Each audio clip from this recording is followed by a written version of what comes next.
questão da influência da nossa concepção de Deus quando estamos no período intervidas ao livre-arbítrio pré-reencarnatório.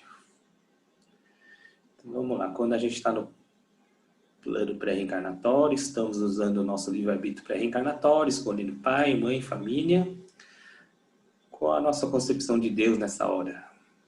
Que influência isso tem na nossa decisão? É mais ou menos isso, né? Eu entendi dessa maneira. Alguém entendeu de uma maneira? Márcio. Fala, Marcelo.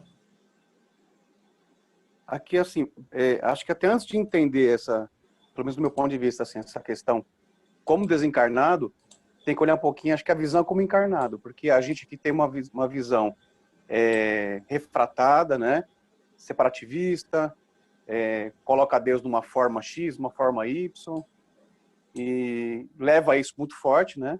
Quando desencarna, a primeira coisa que você faz é perceber que Deus não é aquele velho, né, barbudo, que ele não pune, que não tem esse inferno e céu, né, que fala que primeiramente inferno e céu é portátil. Então, assim, essa relação com o divino, ela vai mudar, e acho que a partir disso, a gente mais equilibrado na espiritualidade, a gente vai perceber que é tudo perfeito, né? E que o nosso livre-arbítrio realmente é o que tem maior peso, né? Porque a gente não culpa mais um Deus que errou, né? Numa família que errou, né? Num ponto, ou puniu um, ou beneficiou outro, e a gente viu que é a gente com a vida, a gente com as leis. E a partir disso, como você percebe a perfeição, né, né, do divino, você sabe que a responsabilidade toda foi sua da vida passada e que também a responsabilidade de co-criar uma nova infância também é sua, né? Porque Deus justamente dá esse livre-arbítrio para a gente, né? Tanto que tem uma pergunta lá do Livro dos Espíritos, né, que Kardec pergunta, né, como é que os espíritos, né, veem Deus, né? E ele fala, né, que a maioria não vê, alguns, né, raros, mas o sentem, né, e só espíritos muito mais iluminados o compreendem. Então, a gente ainda aqui espera, né, desencarnar, encontrar Deus, né, conversar com ele assim, dessa maneira, né, humana, né? Então, acho que muda essa percepção. Concordo contigo, Marcelo. A nossa visão de Deus enquanto encarnado e desencarnado são diferentes, né? Uhum. Faz sentido, Então, mas a sim. personalidade congênita também não influi? Sim, porque enquanto a gente está desencarnado, lá no livro-arbítrio pré-reencarnatório, a nossa personalidade congênita está lá também, né? Influencia Porque daí a sim. gente pode querer reencarnar com dor ou pelo amor, né? Faz sentido também. O que mais? Ô, Márcio, posso só dar mais um exemplo? Fala, Marcelo. Pode falar. Não é nem em relação a Deus, é em relação a Jesus, um exemplo. No Wagner, né, uma vez, talvez o pessoal tenha visto essa passagem dele no YouTube, quando o Gasparetto desencarnou, passou um espaço de tempo, o Wagner, né, Borges, e o Gasparetto tinham muita amizade. E aí o Wagner falou que o Gasparetto, ele estava em casa uma vez, e abriu a clarividência dele, e ele teve uma conexão direta com o Gasparetto. E falou que o Gasparetto, né, tinha se recuperado, estava bem, né, enfim, que estava com um grupo de terapeutas na espiritualidade, conversando daquele jeito dele, ele estava feliz. E ele falou assim, uma particularidade assim para o Wagner. Ele falou, olha, Wagner, eu quando estava encarnado, eu briguei com Jesus um pouquinho, mas por quê? Aquela imagem religiosa de Jesus. E eu carreguei muito isso com peso. E hoje, aqui, desencarnado, a minha visão de Jesus, ela se abriu, né? Abriu meu coração, e isso me deu uma percepção de quem é esse ser realmente, assim, né? Então, hoje eu posso falar que eu fiz as pazes com Jesus de novo, e só que de uma forma, assim, muito mais profunda, muito mais ampla. Então, se com Jesus é assim, imagina com Deus, né? Isso, o Gasparetto é um cara também bem estudioso, né? Isso tem a ver mesmo, né, Marcelo? Enquanto encarnado, enquanto desencarnado, a visão é diferente, né? Gasparetto é um cara profundamente espiritualista, né? E tinha essa concepção ainda meio equivocada, né? Imagine nós que somos mais leigos. Então, é uma questão bem polêmica, né? Essa daqui.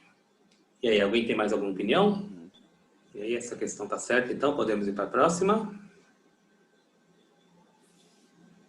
Bom, já que você falou em Jesus, Marcelo, vamos falar um pouquinho de Jesus, né? Jesus, dizem, né? Muitas religiões dizem que Jesus veio aqui para nos salvar a humanidade.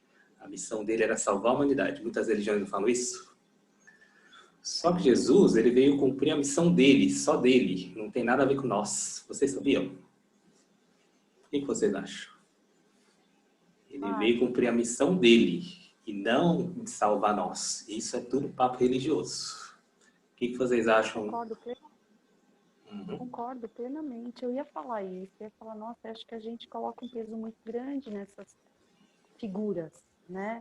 Como se elas fossem as responsáveis em nos salvar, nos ajudar, quando na verdade cada um veio cumprir a sua parte, inclusive Jesus. Então eu também acho que Jesus veio para fazer a parte dele, colocar um peso enorme sobre ele, enorme. Ele veio com uma missão bonita, mas não para salvar ninguém, não. Acho que ele veio tentar esclarecer alguma coisa a mais para o mundo, mas era parte da missão dele. Eu concordo. Acho que é um peso muito grande colocado sobre ele.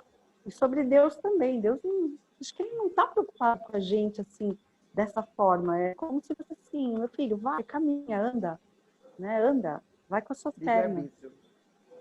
Vai com as suas pernas, ser capaz. Eu acho que a maior lição que ele quer é que a gente entenda que nós somos capazes de ser cada vez melhores.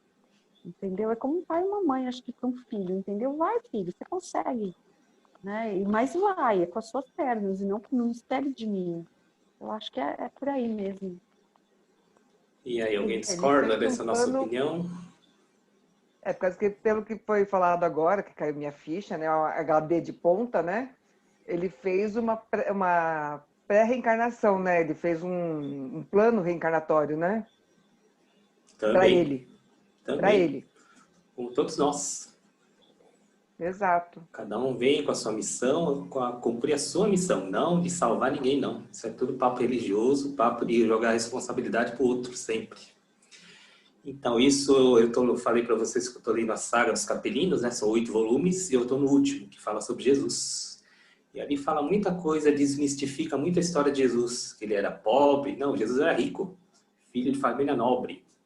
Ah, Jesus era filho de carpinteiro? Verdade. Não, Jesus era filho de família que fabricava móveis de alto padrão para toda a sociedade ali daquele país, daquele local. Então, Jesus era um cara rico, não era pobre, não, humilde. Ele era humilde, sim, mas não pobre. O Márcio, Diga. eu não sei se eles vão falar, eles falam alguma coisa sobre a Maria Madalena também? Fala. Porque parece que Maria Madalena foi esposa dele, e ela era uma grande mulher ao lado dele. Fala, sim, conta toda essa Não sei se eles vão chegar a falar isso, mas ela não era assim. prostituta que... porque a prostituta que pintaram era para denegrir a imagem dela, de mulher, mas ela foi uma grande mulher ao lado dele, sim. Inclusive. Fala, né? sim. Muito interessante. Então, ó, sugestão de leitura. Saga dos Capelinos, e o último volume fala da vida de Jesus. A peregrinação dele, até o momento da crucificação, tudo em detalhes. Tudo que as religiões não falam. Qual o nome do livro?